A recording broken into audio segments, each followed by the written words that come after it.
Bonjour, je suis le docteur Martin Teboul, consultant en EMDR, que j'enseigne dans les facultés de médecine de Lyon 1 et de Paris-Descartes, où je suis responsable du diplôme de EMDR.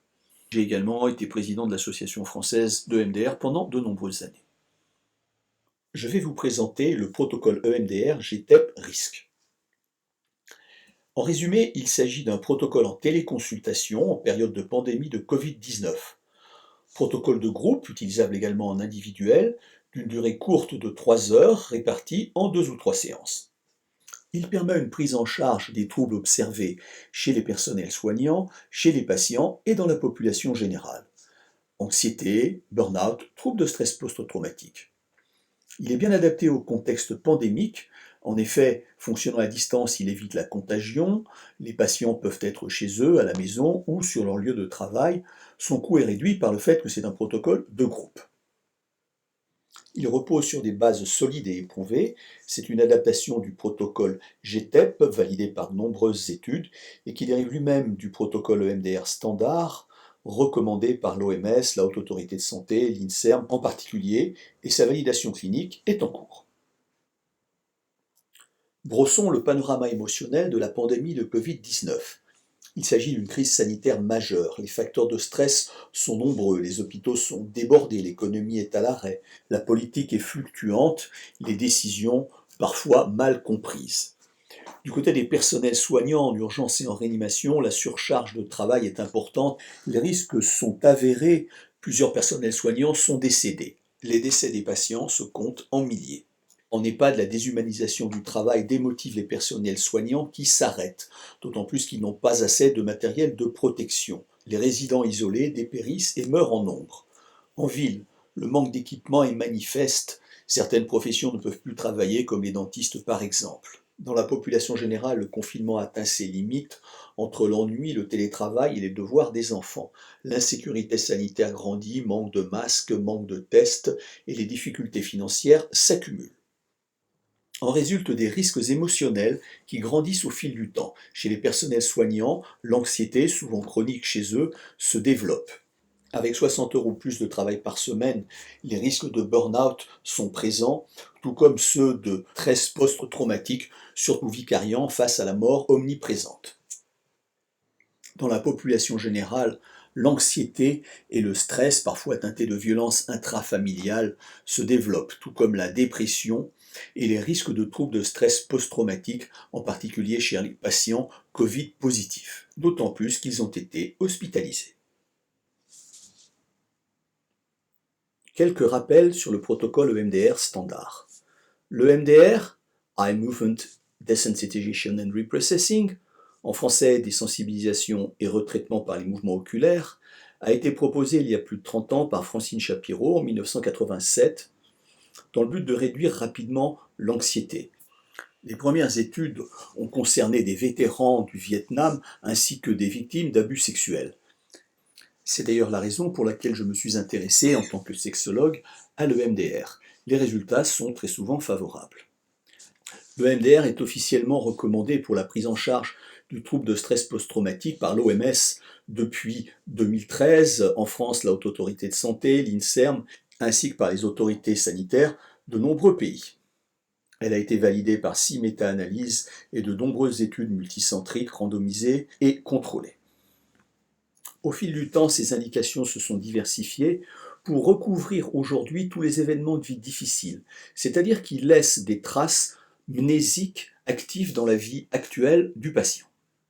Je citerai la dépression, le burn-out, les phobies, différents troubles psychiatriques, les douleurs chroniques, les dysfonctions sexuelles, des indications en cardiologie comme la prévention des rechutes d'infarctus du myocarde, en allergologie, l'asthme ou l'eczéma, etc. Le MDR a fait l'objet de plus de 1000 études scientifiques, avec un rythme de publication actuel de plus de 70 publications par an. Il s'agit d'une thérapie plus expérientielle que verbale, qui utilise des éléments repris à de nombreuses autres thérapies, comme les TCC, l'hypnose, la psychanalyse, la relaxation, la pleine conscience, des thérapies corporelles et d'autres thérapies encore. La séance se déroule selon un protocole standard en 8 phases. Le patient se trouve dans un état d'attention dual, où il se focalise en même temps sur l'événement traumatisant du passé et sur le moment présent au cabinet. Le thérapeute lui propose des séries successives de stimulations sensorielles, typiquement des mouvements oculaires ou d'autres stimulations. Entre deux séries, le patient renvoie un feedback au thérapeute. Le patient est interrogé périodiquement sur son niveau de perturbation ou de stress, qui est appelé le SUD. Les protocoles EMDR, RTEP et GTEP. Ils ont été développés pour s'occuper des traumatismes récents qui posent un problème. En effet, en EMDR standard, nous avons besoin d'une cible unique sur laquelle on va dérouler le protocole. Cependant, les souvenirs traumatiques récents sont fragmentés et les cibles sont multiples. Les protocoles RTEP et GTEP permettent de s'occuper de cibles multiples et ont été validés par de nombreuses études. Le protocole RTEP, proposé en 2008 par Elan Shapiro et Bruit Laub, a été conçu pour des incidents de longue durée qui sont nommés l'épisode traumatique. Cet épisode, qui débute un peu avant le début de l'événement traumatique et se déroule jusqu'à aujourd'hui, est conceptualisé comme un continuum de traumatisme. On demande aux patients de se repasser en mémoire le déroulement de l'épisode traumatique et de se concentrer sur des fragments de souvenirs perturbateurs qui arrivent, que l'on appelle des points de perturbation, chaque point étant traité séparément en stratégie EMDR. Le protocole GTEP est une adaptation simplifiée du RTEP pour pouvoir être utilisé en groupe. L'incident qui est travaillé peut être identique ou différent pour chaque personne du groupe.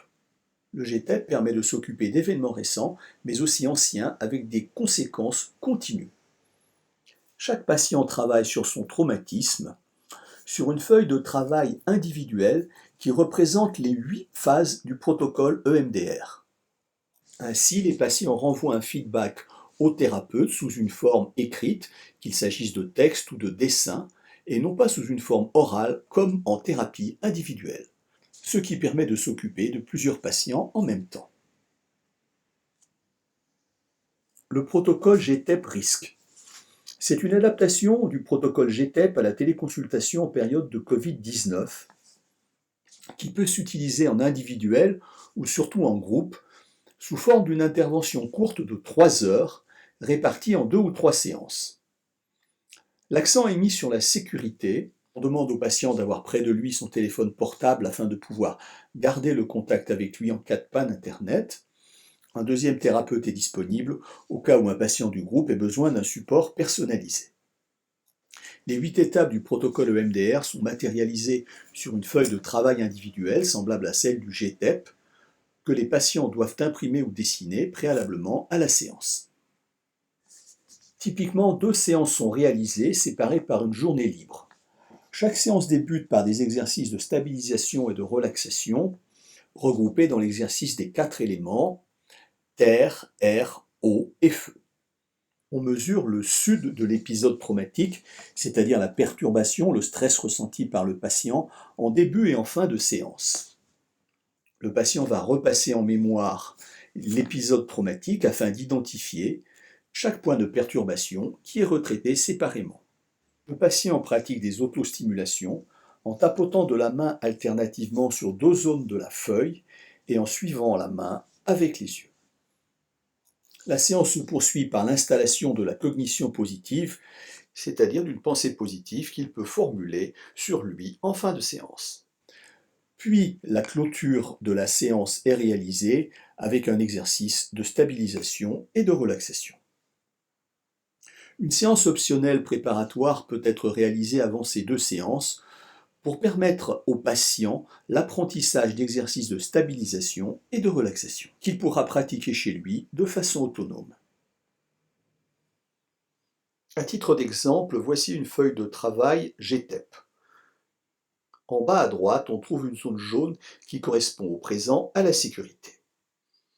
En bas à gauche, une zone grisée qui correspond au début de l'événement difficile que le patient va décrire par quelques mots ou par un petit dessin.